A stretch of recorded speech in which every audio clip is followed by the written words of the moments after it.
Voilà, salam alaikum, j'espère que vous allez bien, c'est Medicine Definitely et on va continuer la série du cours du module de l'anatomie des membres inférieurs, d'accord, concernant le chapitre de l'ostéologie et le cours d'aujourd'hui c'est l'os du tibia, j'espère que cette série est bénéfique pour vous.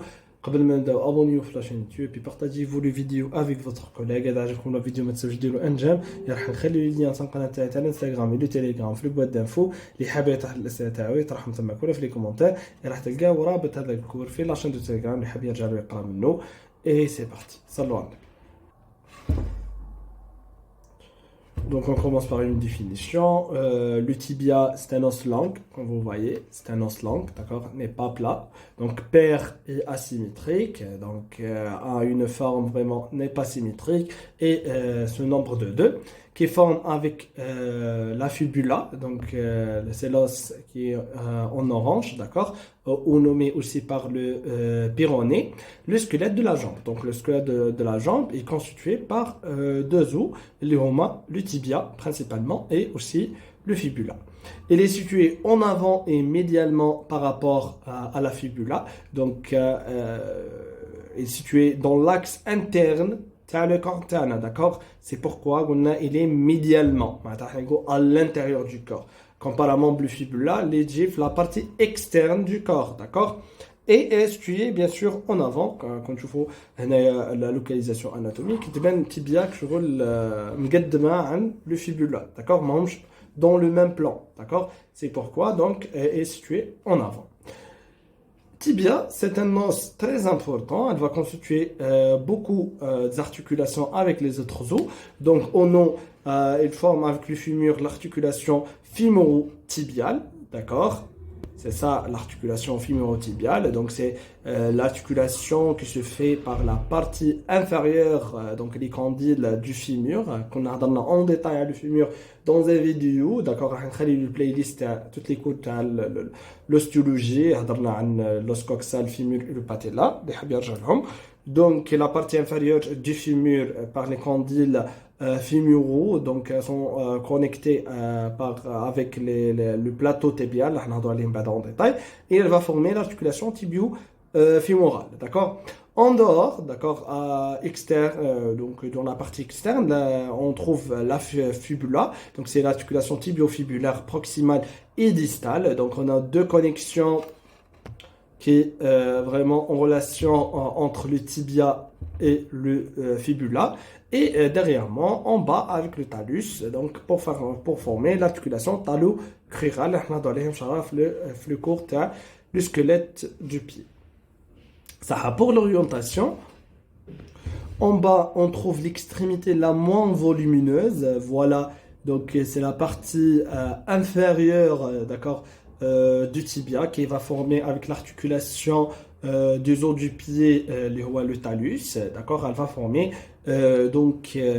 l'articulation talo-crurale. Donc la partie ou l'extrémité la moins volumineuse, vraiment, elle va orienter donc la forme de tibia, le TP, donc la partie inférieure, donc parce que c'est très important la partie inférieure et la partie supérieure du tibia. Donc lorsque vous trouvez cette extrémité la moins volumineuse, donc vous êtes à la partie inférieure qui va connecter avec le pied pour former l'articulation tibio-crurale. D'accord? En dedans, pardon, talo-crurale. D'accord? En dedans, on trouve l'apophyse de cette extrémité. Voilà, c'est ça l'apophyse. Donc on va donc faire ça. Donc c'est en zoom. Donc c'est ça l'apophyse.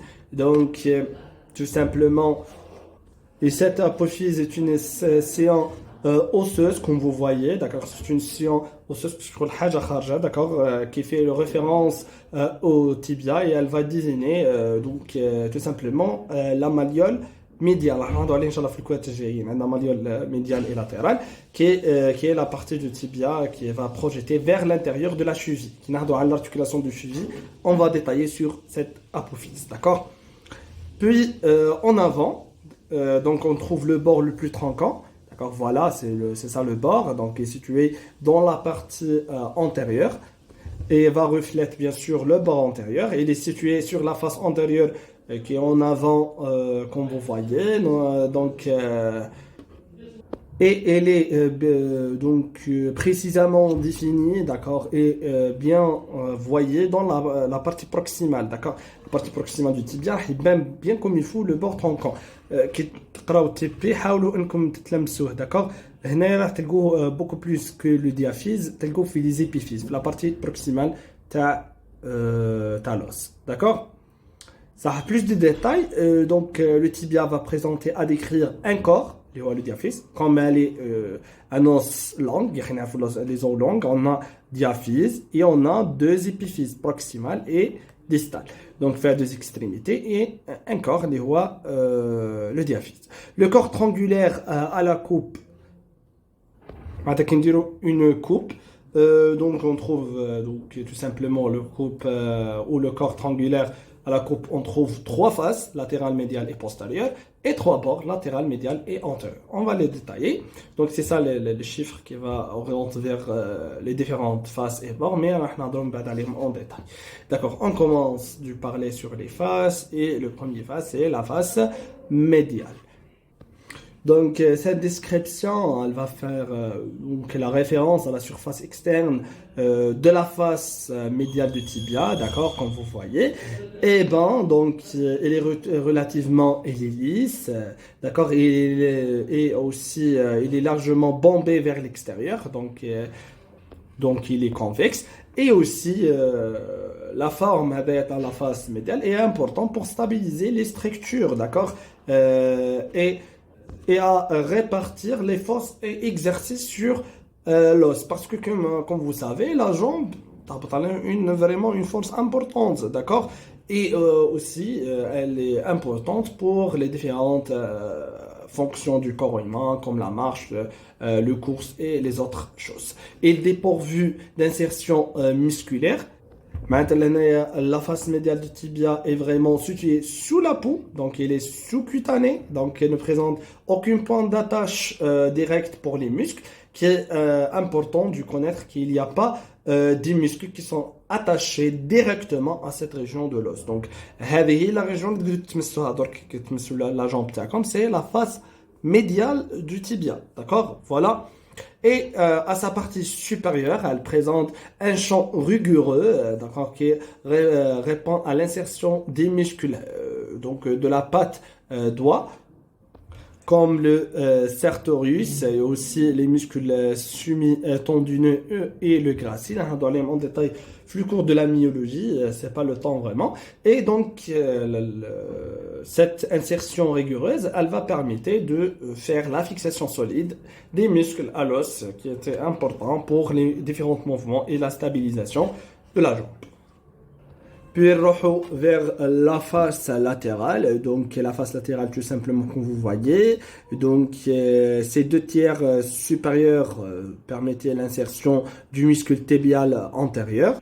Maintenant le muscle tibial antérieur vraiment elle va prendre donc le deux tiers de la longueur totale de la face latérale, et donc qui نقراو بعد le cours de la myologie, vous connaissez que ce muscle est situé dans la loge antérieure de la jambe et responsable de la flexion dorsale du pied. Elle va lever le pied vers le haut, et aussi jouer un rôle très important dans l'inversion du pied. Elle va tourner la plante du pied vers l'intérieur. Donc c'est beaucoup plus lié à la boue. هذا juste تلقوا بزاف le ballon par exemple نقولوا يدخل الكرة لداخل, donc يدخل رجليه يحاول يدخلها vers la face médiale تاع le corps, d'accord. Vous pouvez écrire à l'internet une insertion du pied, et donc هنا le muscle tibial antérieur راح يديرها, d'accord.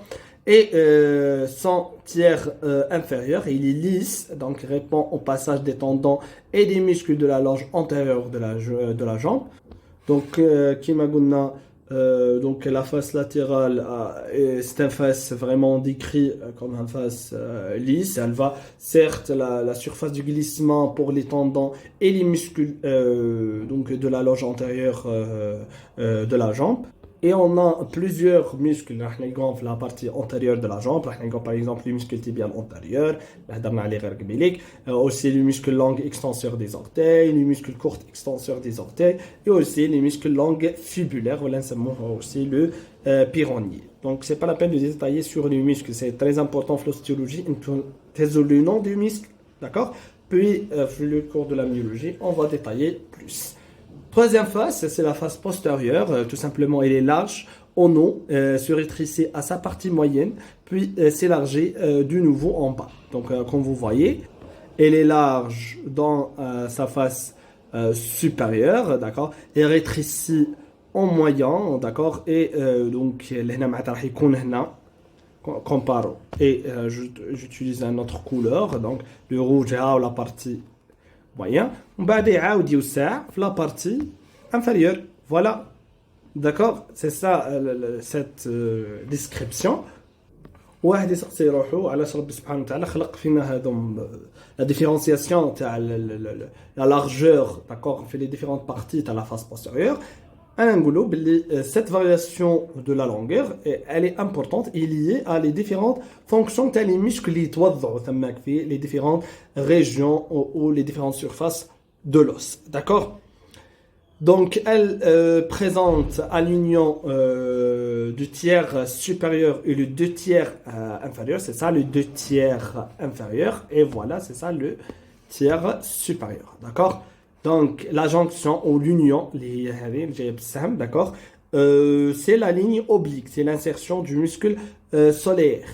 C'est un muscle important pour les mouvements de la jambe qui est participé à la flexion plantaire du pied. Donc, elle va pousser le pied vers le bas et il est essentiel pour la marche, la course et les différentes activités qui nécessitent les mouvements du pied. Plus de détails sur la face postérieure, au-dessus de la ligne oblique, donc faut la ligne oblique, donc ça a une surface triangulaire qui donne l'insertion au muscle poplité, voilà, c'est ça, donc cette surface qui va participer vraiment à la flexion du genou et la rotation interne du tibia lors de la flexion du genou. Donc la position de la flexion, il va dire deux mouvements. Il va la flexion du genou et aussi il dire la rotation interne il le mouvement. D'accord? C'est l'articulation du genou, donc une rotation interne donc lors de la flexion du genou. Au-dessous de la ligne oblique, on trouve une crête, d'accord, verticale, d'accord, elle est verticale, voilà, qui délimite deux champs médial et latéral d'insertion du muscle de la loge postérieure de la jambe, comme donc le muscle triceps sural, d'accord, qui va composer par le gastro-cnéminien et le solaire. Donc, on va faire un détail في الكورة la myologie, d'accord. C'est pas la peine de trouver les détails, je vais mettre la vidéo بزاف طويل. Aussi, راح نلقاو le muscle long fléchisseur des orteils. Et ces muscles-là sont responsables pour la flexion plantaire du pied, qui va pousser le pied vers le bas. Et راح درنا les flexions les orteils. Donc, c'est ça la flexion. En dehors de cette partie supérieure s'ouvre le trou nourricier. Le trou nourricier, vraiment, c'est une ouverture dans l'os où il faut les vaisseaux sanguins et les nerfs qui va alimenter, d'accord, l'os par les nutriments et l'oxygène. C'est le trou nourricier. Donc, elle va permettre la vascularisation et l'énervation qui est essentielle pour la santé de l'os. Comme on a les faces vers les bords, donc on a trois bords qui m'attendent. On a le bord antérieur, comme vous voyez, donc c'est le plus séant, d'accord, relier la tuberosité tibiale au bord antérieur de la malléole médiale.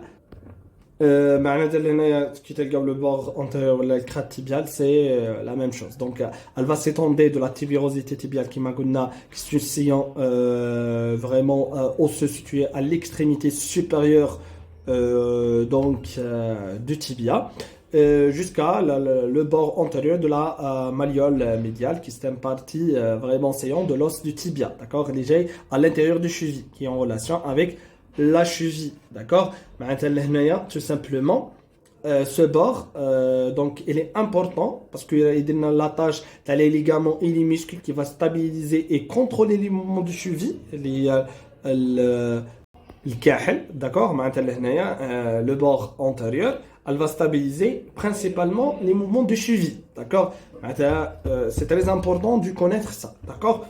Et aussi on a le bord latéral ou le bord interosseux, c'est ça le bord latéral, donc c'est le bord interosseux aigu, donc qui va permettre l'insertion à la membrane interosseuse. Je change de couleur, donc tout simplement comme tu vois, c'est vraiment est situé sur le côté externe, d'accord, du tibia. Elle est vraiment aussi, elle est pointue comparément la face au pardon le bord médial. Donc il est vraiment pointu, d'accord, comparément le bord médial. Et ce bord-là, la pointe d'attache de la membrane interosseuse, qui est une membrane fibreuse qui va relier le tibia et le péroné, le tibia et le fibula. Et donc cette membrane a un rôle très important pour la stabilisation et la coordination des différents mouvements le tibia et le péroné. Donc parce que هم les principaux os تاع le jambe. Donc le jambe qui يتحرك يتحركوا les deux os مع بعضهم مش تتحرك التibia ou le fibula مش تكون تتحرك. Donc il faut une insertion pour permettre les différents mouvements. كملنا من les bords, on va vers les extrémités. On part par l'extrémité proximale. C'est une extrémité vraiment volumineuse, d'accord, et grossièrement en forme de pyramide quadrangulaire, donc شكل رباعي, d'accord. Et vraiment, elle est large et elle va donner une base solide pour soutenir les poids du corps, donc, et elle va transmettre les forces à l'articulation du genou. Donc, elle va stabiliser l'articulation du genou parce que le fémur راح يلصق مع le tibia, d'accord. Voilà, donc articulé avec les condyles fémoro-médial et latéral, en détail le cours le fémur, formé par deux masses volumineuses. On a les condyles médial et latéral donc du tibia, d'accord, qui est en détail un schéma mléha, d'accord, qui sont deux partitions, deux plateaux tibiales, donc qui sont responsables de la transmission des forces entre le tibia et le fémur lors du mouvement à le genou. Donc ces condyles sont également le nom les condyles tibiaux. Les condyles tibiaux sont le condyle latéral et le condyle médial. Leur face supérieure porte une facette articulaire sur le plateau tibial destiné à s'articuler avec le condyle fémoral correspondant. إذا شديتوا في la séance de l'anatomie, vraiment راح تلقاو le condyle donc ou le plateau donc tibia, c'est une surface vraiment lisse. Il va couverte de cartilage articulaire qui est donc elle va s'articuler avec le condyle fémoro correspondant et donc lors de la flexion et l'extension du genou. Donc l'articulation entre le plateau tibial et le condyle fémoral راح دينا la stabilisation et la mobilité du genou. صح. قلنا بعدنا هضره مع البلاتو تيبيال qui est important, تخرجوا شادينو مليح bien comme il faut faire le cours. Donc la face supérieure à l'extrémité proximale est présentée par le tableau le plateau tibial. Donc إذا قلنا la face supérieure ou le plateau tibial, c'est la même chose. Donc le plateau tibial formé par deux surfaces articulaires latérales et médiales qui sont les cavités glénoïdes. باش يذكركم هذا المصطلح لا كافيتي glénoïde, يلا حبسوا الفيديو وجيبوا لي الاجابه. دونك لا كافيتي glénoïde قريتوها في لي ممبر سيبيريور, دونك اكستم بارتي من l'omoplate اللي هو le scapula. Donc les cavités glénoïdes, elle va s'articuler avec la tête humorale باش يديروا l'articulation تاع l'épaule. Donc c'est la même chose. Donc d'une manière vraiment similaire, les deux surfaces articulaires latérales et médiales du plateau tibial, elle va s'articuler avec les condyles fémoraux باش يديروا l'articulation du genou. L'articulation du genou et des épaules sont similaires par la cavité glénoïde. Donc séparé par un espace non articulaire qui est la surface intercondylaire. Donc tout simplement c'est ça la surface intercondylaire. Cette région de tibia ne recouvrent pas du cartilage articulaire, ils ne participent pas directement à l'articulation du genou, mais elle va faire plutôt que cet espace contient les ligaments, les ménisques, en détail donc l'articulation du genou, et qui sont responsables pour la stabilisation et la fonction de l'articulation du genou. Donc la cavité glénoïde latérale, elle est convexe et petite, d'accord? Comparément à la cavité glénoïde médiale qui est plus grande, ovoïde et concave, comme vous voyez donc dans l'image. Et ces deux surfaces articulaires répondent aux condyles fémoraux. Il y a un condyle, donc la cavité glénoïde latérale avec le condyle fémoral latéral et médial avec le médial. D'accord?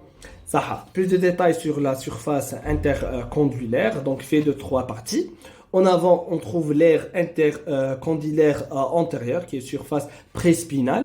Veut dire que cette surface, vraiment, elle est marquée par une dépression entre les condyles tibiaux et les cornes antérieures, les ménisques et les ligaments croisés antérieurs qui s'attachent, d'accord, comme vous voyez.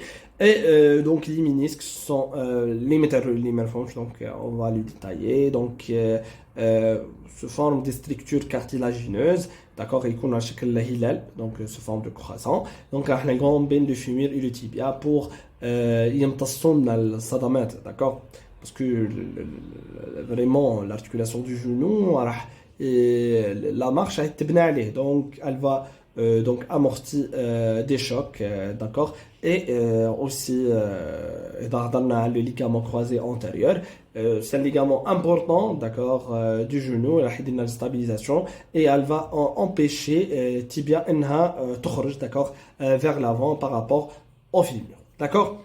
En arrière, on trouve l'aire intercondylaire postérieure, qui est surface rétrospinale, donc en numéro 3, c'est ça, la surface donc rétrospinale, qui est également vraiment marquée par une dépression entre les condyles tibiaux et le cercle du site vraiment d'attache pour les cornes postérieures donc des ménisques. Donc le ligament croisé postérieur qui est vraiment important, qui m'a l'antérieur, elle va stabiliser le genou, et donc il y a l'axe, donc l'antérieur, elle va empêcher le tibia de glisser vers l'arrière par rapport au fémur.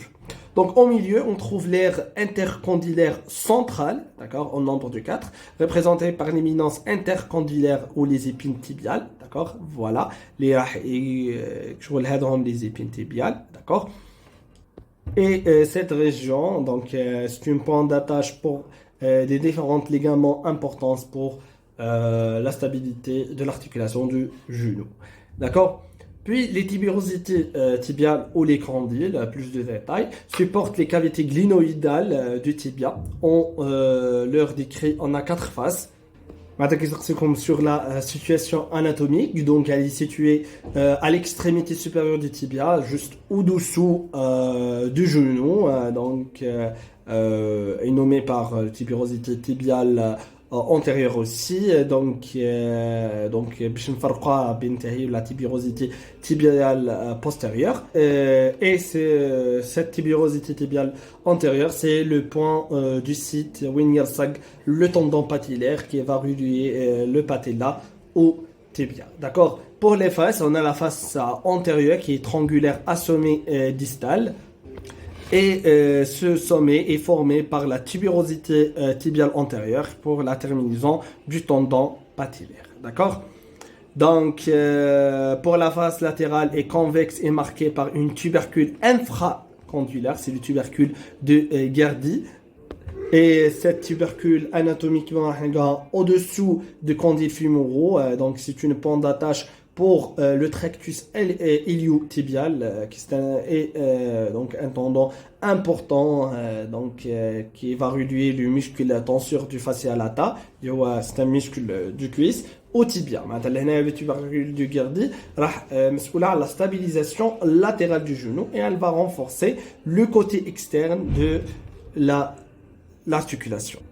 Puis la face médiale est creusée du sillon du tendon donc membraneux, qui est un muscle donc ischio-jambier, donc qui est situé à l'arrière de la cuisse. Donc ce tendon, elle va s'insérer avec la tuberosité tibiale, la tuberosité tibiale, pardon, pour faire la flexion du jambe et aussi la rotation médiale du genou. Puis la face postérieure, c'est très saillante, d'accord, comme vous voyez. Donc, en haut, elle est marquée en dehors par la surface articulaire fibulaire proximale, donc comme vous voyez, qui est globalement ovalaire.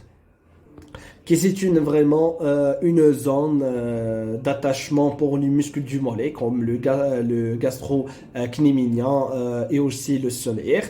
Et donc, il y a aussi pour les ligaments du cheville. Pour l'extrémité distale, présenté à décrire le pilon latéral, le pilon tibial et aussi la malléole médiale. Donc, je donne واحدة واحدة. Le pilon tibial, c'est une partie, j'ai la partie inférieure du tibia, donc donc l'articulation de l'os du pied, exactement le talus. Et donc, c'est une structure robuste et elle est vraiment large, d'accord, comme vous voyez. Donc, elle est vraiment large et elle va donner une base solide pour soutenir le poids du corps qui نديروا la marche ou le course, d'accord, c'est pourquoi Rabbi subhanahu wa ta'ala خلق elle est large et pour supporter vraiment le poids, d'accord. Et la malléole médiale donc c'est une science donc qui est osseuse, donc j'ai l'extrémité du tibia. Donc, j'ai à l'intérieur du cheville parce qu'on a une région extérieure, le malléole latéral. Et donc c'est une partie de l'articulation du cheville liée aussi avec le talus et pour donner la stabilisation vraiment latérale du cheville. On lui décrit 5 faces, donc le bord interosseux qui bifurque en bas. Donc, pour les faces, on a la face antérieure, donc convexe et lisse prolonge. Donc, la face antérieure, elle va prolongeant la face latérale du corps du tibia vers le bas et elle va constituer une surface articulaire donc avec le talus pour former l'articulation du cheville, tout simplement. Pour la face postérieure, vraiment, c'est une surface marquée en dedans par une gouttière appelée le sillon malléolaire. Donc, c'est une sillon située à l'intérieur du cheville. Donc, et elle va permettre le passage dans le tendon du muscle, le long fléchisseur des orteils et tibial postérieur. Et ces tendons, elle va atteindre le pied et sont importants pour la stabilisation et les mouvements du cheville et du pied.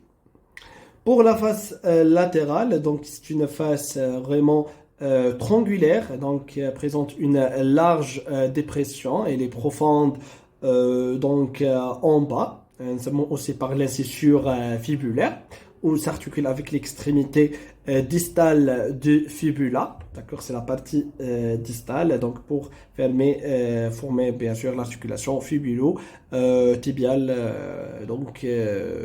distale.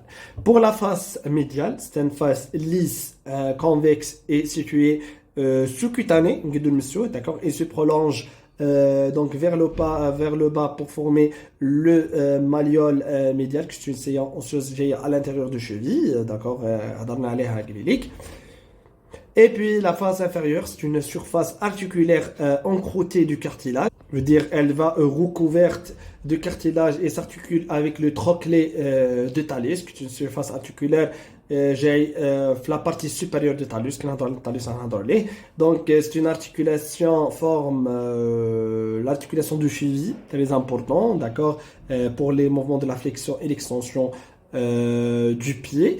D'accord, et cette articulation a un prolongement latéral pour former la face latérale de malléole médiale, et donc il est vraiment divisé en deux versants, latéral et médial, par une crête sagittale mousse, donc qui est vraiment et cette crête, elle va diviser la surface en deux parties. Donc, et c'est une pente d'attache très importante pour les ligaments et les membranes interosseuses. Et finalement, le bord postérieur de la face inférieure du tibia descendant plus bas que le bord antérieur, donc راح يكون هابط عليه. Et donc c'est une caractéristique anatomique très importante pour la stabilisation de l'articulation du cheville et elle va fournir plus de protection, d'accord, à l'arrière de l'articulation. كما نكون وصلنا لآخر cours, merci pour votre attention et bon courage.